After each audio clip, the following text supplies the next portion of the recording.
Hey guys, it's Damaris. Long time no see. I'm so sorry about that. I was supposed to record a video before I went on vacation, which I didn't do because my camera decided to die while filming. Then the next day I went on my airplane to go on vacation. Then I was gone for 2 weeks, so I'm so sorry about that, but I'm back and I have a really exciting video for you guys.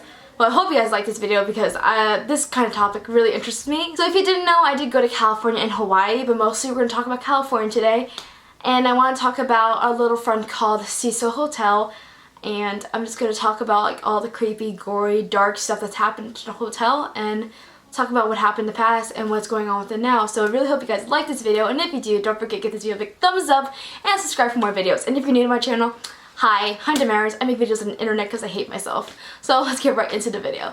Now we're going to start with the very first murder mystery that took place in the Cecil Hotel. The very first murder mystery that took place in the Cecil Hotel started with Elizabeth Short, aka known as the Black Dahlia. Her body was found 8 blocks away from the Cecil Hotel and her body was mutilated. It was cut in half at the waist. Her mouth was carved into a haunting smile from the corners and her body was drained of all her blood. What this has to do with the Cecil Hotel is the Black Dahlia itself is a huge mystery of itself. No one knows who did it, although there are a few suspects that people believe who committed the crime, but no one knows for sure who actually did it. But the last known place of the Dahlia being seen alive was at the Cecil Hotel, and it is known that she haunts the 5th floor because no one knows who killed her, and there have been reported people seeing her. The Cecil Hotel is known for a lot of suicides. Some people will say that most of the suicides there was like people telling them to do and they can't even control it, but we don't know that because we're not them. But that's what happened. It's really unfortunate and so sad that these people have lost their lives, but that's just the beginning of this horrible backstory to the hotel. Richard Ramirez was also known as a Night Stalker in LA who tormented LA from the years 1984 to 1985, said that the Cecil Hotel was his home. And in the Cecil Hotel, Ramirez ended up killing 13 young women at the top floor, and once he finished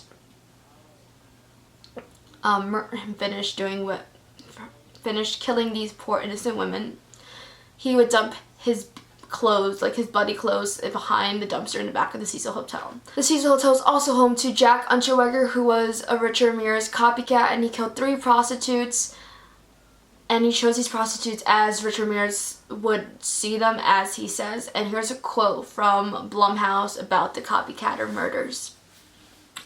In 1991, serial killer Joanne Unterweger, a twisted serial killer homestead Ramirez, also used the Cecil as a home base. Unterweger was an Austrian visiting Los Angeles under the guise of a true crime writer researching prostitute killings in the United States. Unbeknownst to his employers, Joanne had already killed 7 prostitutes before coming to America. Joanne used the LAPD as unwitting accomplices as they took him on ride-alongs through LA's red light district. Later, Joanne would return to these same spots to seek out his victims and then return to his residence at the Cecil. I don't think I found all of them because there's so many people have died in this hotel. That's just a few, like the famous ones and the most well-known ones and the ones that kind of like gave the hotel the reputation it has. So now we're going to continue on to a little later in the year. Now we're going to move on to a really well-known death that happened at Cecil Hotel, which happened not too long ago. This is in 2013, and the girl's name was Elisa Lam. She was all over the news. It was a huge controversy about this because no one seemed to understand why she died or how she exactly died, because there is no, it doesn't make sense. It really doesn't. Elisa Lam was 21 years old when they found her body in February 2013. And they found her body 2 weeks after she actually died because of so many people complaining at the hotel about the water being black and it tasting really weird. Little did everyone know that her body was decomposing for 2 weeks straight in the water tank. So the thing that's really odd about this, and which it's still unknown how she actually died, when they opened the water tank, she was naked, floating in it with her clothes floating beside her. It doesn't make any sense of how she actually died. In the autopsy, there's no drugs, there was no alcohol, there's nothing in her system. And to get up there, she would have to get a security, like a hotel employee ID, or climb like the fire escape, which seemed highly unlikely considering how tall this building is. So the question remains, how does she get up there and why does she get up there? And police thought maybe they could figure it out if they saw certain videos. Maybe someone killed her, maybe someone hit it.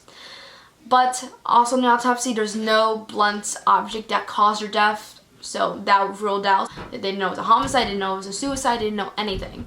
So then they decided to look into the surveillance videos, and they saw this.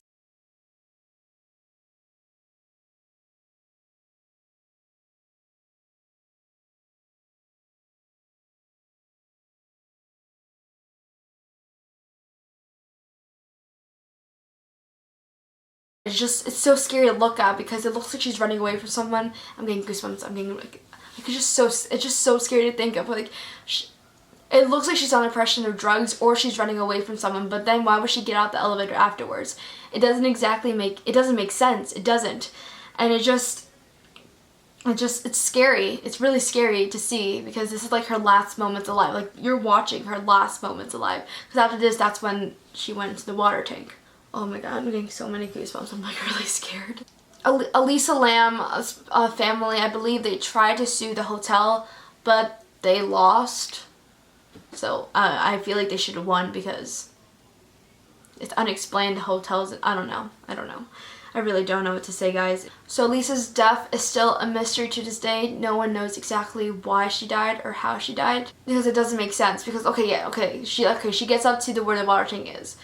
So she would have to, because it's so heavy, she'll have to lift it off, take off her clothes, throw it in there, go inside, and then close it. It doesn't make sense. I think her death was paranormal. People believe that the Cecil Hotel is in fact haunted from the 13 women that Richard Ramirez killed, and from the 3 prostitutes that Jack Unterweger killed, and from the Black Dahlia, who was also known as Elizabeth Short, and from a lot of people who committed suicide, jumping off the building, jumping out the windows. So today, the Cecil Hotel is now known as the Stay on Main Hotel. I'm guessing they changed the name because of all the gory, dark, twisted past that the hotel has. And I guess it wants a new reputation, but I don't think that's ever going to change because of how dark and how scary and gory that the past is.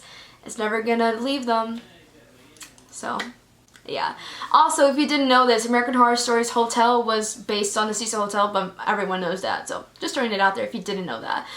So yeah, guys, that was the Cecil Hotel. If you like this video, don't forget to give it a big thumbs up and subscribe for more videos because I post videos on the internet.